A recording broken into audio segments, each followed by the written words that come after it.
प्रिय, मैंने निर्णय ले लिया है।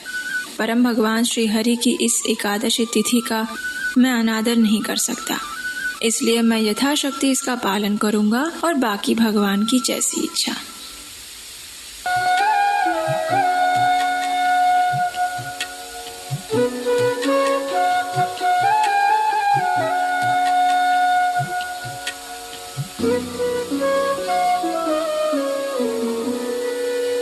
कार्तिक मास के कृष्ण पक्ष में आने वाली रमा एकादशी की संपूर्ण कथा। एक समय युधिष्ठिर महाराज ने भगवान श्री कृष्ण से प्रश्न किया, हे केशव, कार्तिक मास के कृष्ण पक्ष में आने वाली एकादशी का नाम क्या है और उसका महात्म्य क्या है? कृपया विस्तार से बताइए। इसके उत्तर में परम भगवान श्री कृष्ण कहते हैं, हे नृपश्रेष्ठ, कार्तिक मास के पवित्र महीने में जो कृष्ण पक्ष की एकादशी है उसका नाम है रमा एकादशी। ये एकादशी अत्यंत मंगलमय और समस्त पापों का नाश करने वाली है। और इस एकादशी की पौराणिक कथा इस प्रकार है।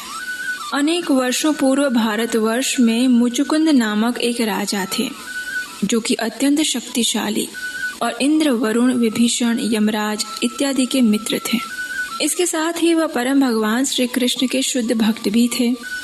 समस्त वैदिक नियमों का पालन करते हुए वे हमेशा भगवान की भक्तिमय सेवा में संलग्न रहते थे, और यही कारण था कि उनके राज्य में सुख, समृद्धि और शांति का नित्य वास था।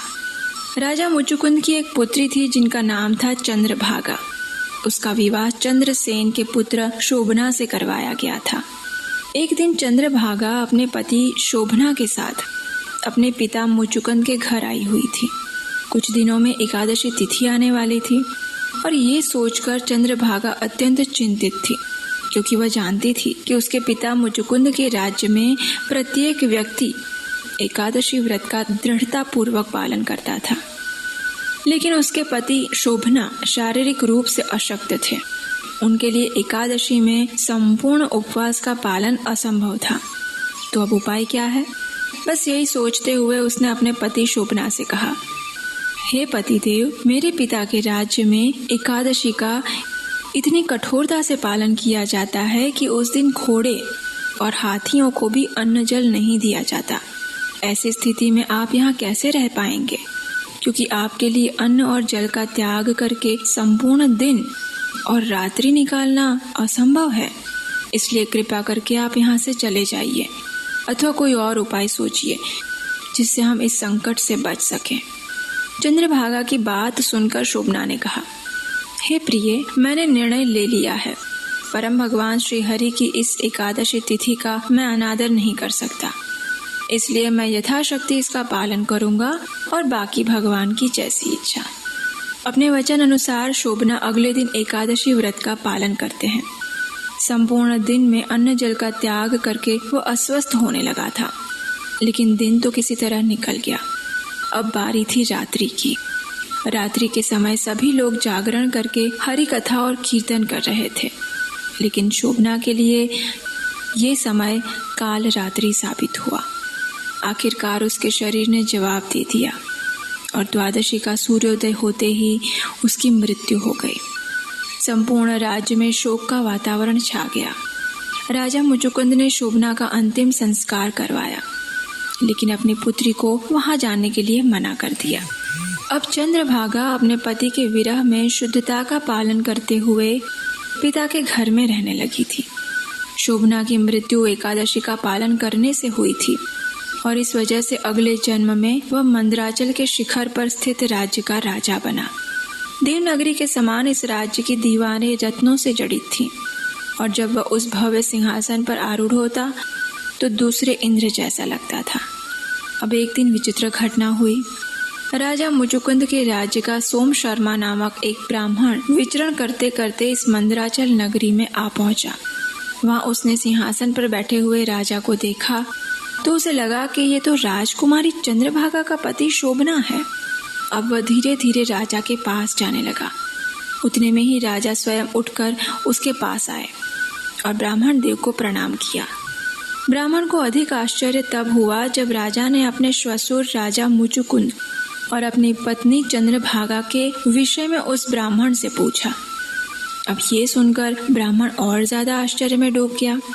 ब्राह्मण ने दोनों के क्षेम कुशल के विषय में बताया, लेकिन अब उसके मन में जिज्ञासा थी कि जिस शोभना का अंतिम संस्कार हो चुका था वो यहाँ कैसे।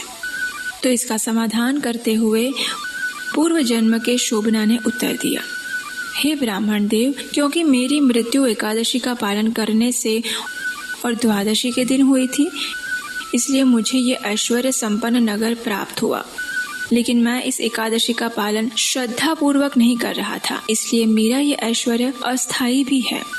कभी भी इस राज्य का अंत हो सकता है।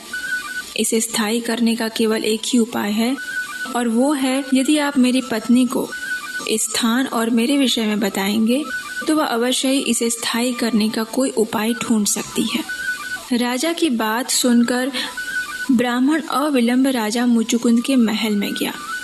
उसने राजा तथा चंद्रभागा को सारा वृत्तांत कहा। अत्यंत हर्षित चंद्रभागा अपने पिता की आज्ञा लेकर उसी क्षण अपने पति से मिलने के लिए ब्राह्मण सोम शर्मा के साथ निकल पड़ी। मंदराचल की तलहटी में ऋषि वामदेव का आश्रम था।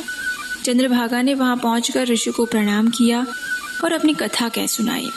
ऋषि ने मंत्रों का उच्चारण करते हुए अपनी तपस्या के प्रभाव से पवित्र जल उस पर छिड़का, तो चंद्रभागा का शरीर दिव्य बन गया और उसे अनेक एकादशियों का फल प्राप्त हुआ। पर्वत के शिखर पर जैसे ही चंद्रभागा अपने पति से मिली तो उसने अपना एकादशी का आधा फल अपने पति को अर्पित कर दिया, और इस प्रकार शोभना का राज्य ऐश्वर्य स्थायी हो गया। दोनों ही पति पत्नी ने अत्यंत प्रसन्नता और सुख पूर्वक अनेक वर्षों तक जीवन व्यतीत किया। कथा का समापन करते हुए भगवान श्री कृष्ण ने युधिष्ठिर महाराज से कहा, हे राजन, जो व्यक्ति कृष्ण और शुक्ल पक्ष की दोनों एकादशी का पालन करता है वह ब्रह्म हत्या जैसे पाप से मुक्त हो जाता है और परम आध्यात्मिक गति प्राप्त करता है। तो चलिए श्रीमती राधा रानी के प्रिय मास कार्तिक में श्री हरि की प्रिय रमा एकादशी का भक्ति भाव और श्रद्धा पूर्वक पालन करते हैं और हमारे आध्यात्मिक जीवन में अग्रसर होते हैं। हरे कृष्णा।